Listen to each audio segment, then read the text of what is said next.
Hello दोस्तों, स्वागत है आपका एक बार फिर से चाणक्य नीति भाग नंबर 12 में। तो सुनने से पहले मैं आपको बता दूं कि चाणक्य नंबर 12 को शुरू करें उससे पहले एक बार आपको चैनल को करना होगा सब्सक्राइब, ताकि आने वाली वीडियो की नोटिफिकेशन आपके पास सबसे पहले पहुंच जाए। दोस्तों, इससे बने रहने के लिए आपको चाणक्य नंबर भाग को लास्ट तक देखना होगा। तो भाग नंबर 12 को शुरू करते हैं। चाणक्य नीति। यदि आदमी एक पल के लिए भी जिए तो भी वह उस पल को वह सुख कर्म करने में खर्च करे। एक कल्प तक जीकर कोई लाभ नहीं। दोनों लोग, इस लोक और परलोक में तकलीफ होती है। इसलिए आदमी को अगर जीना है तो अच्छी भावनाएं, अच्छे कर्म करते हुए जीना चाहिए, चाहे वो एक दिन के लिए ही क्यों ना जिए। इसलिए दोस्तों, अपने मन को बनाए, हम उसके लिए ना पछताएं जो बीत गया, हम भविष्य की चिंता भी ना करें। विवेक बुद्धि, अगर विवेक मतलब तेज है रखने वाले लोग केवल वर्तमान में जीते हैं। इसलिए हमेशा वर्तमान में जीना चाहिए दोस्तों, पिछली बातों को याद नहीं करना चाहिए। उत्तम स्वभाव से ही देवता, सजन और पिता संतुष्ट होते हैं। बंधु बांधव खाना खाने से और श्रेष्ठ वार्तालाप से पंडित अर्थात विद्वान प्रसन्न होते हैं। मनुष्य को अपने मर्दलक स्वभाव को बनाए रखना चाहिए, अपने मधुर स्वभाव को बनाए रखना चाहिए। किसी के साथ ऊंची आवाज़ में दृढ़ता से बात नहीं करनी चाहिए। दोस्तों, जिस व्यक्ति ने ना ही कोई ज्ञान संपादन किया, अगर ज्ञान की प्राप्ति नहीं की और ना ही उसने कोई पैसा कमाया और ना ही उसने कभी धन कमाया, मुक्ति के लिए जो आवश्यकता है, अगर आदमी की मृत्यु के लिए, मोक्ष के लिए कोई आवश्यकता है, उसकी भी पूर्ति नहीं की तो वह निहायक बेकार जिंदगी जीता है। एक बेकार जिंदगी जीता है।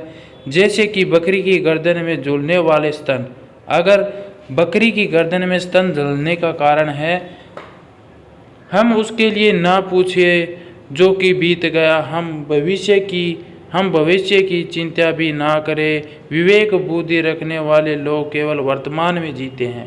इसलिए अपनी बुद्धि को विवेक अच्छी रखनी चाहिए दोस्तों, किसी के बारे में क्रूरता नहीं रखनी चाहिए। अच्छे लोग हमेशा अच्छे होते हैं, बुरे हमेशा बुरे होते हैं। चाणक्य जी ने ये बताया है।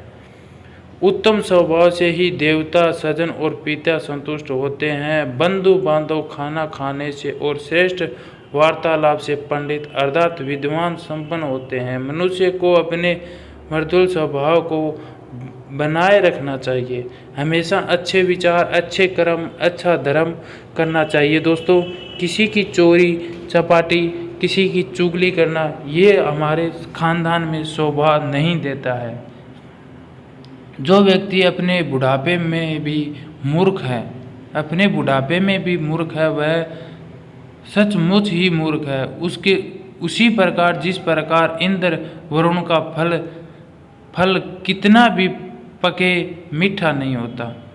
इसलिए दोस्तों, अपने मधुर भाव को, अपनी बुद्धि को अच्छे कामों में लगाना चाहिए, ताकि हर कोई आपकी बातों का सम्मान करे, श्रेष्ठता दिखाए।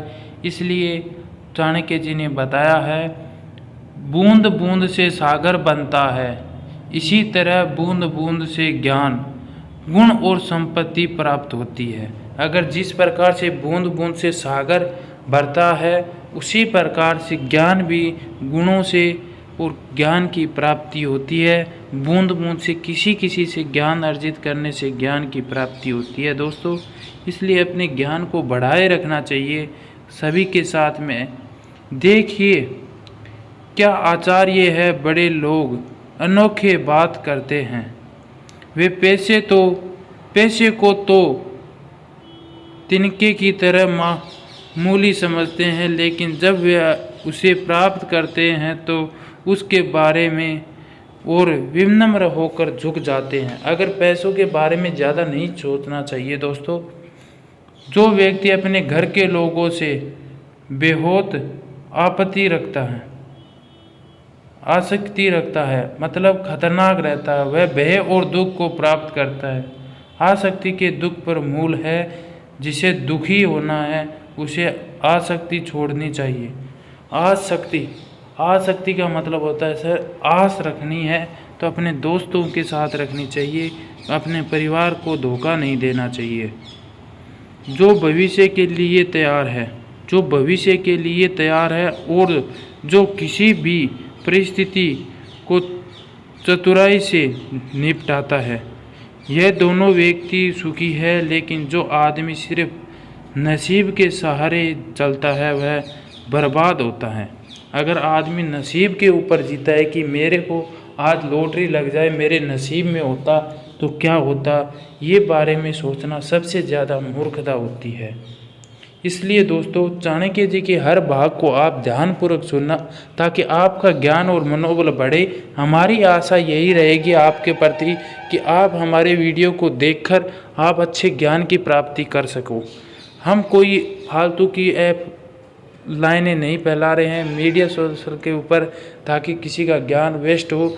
हम ज्ञान को बढ़ाने के बाद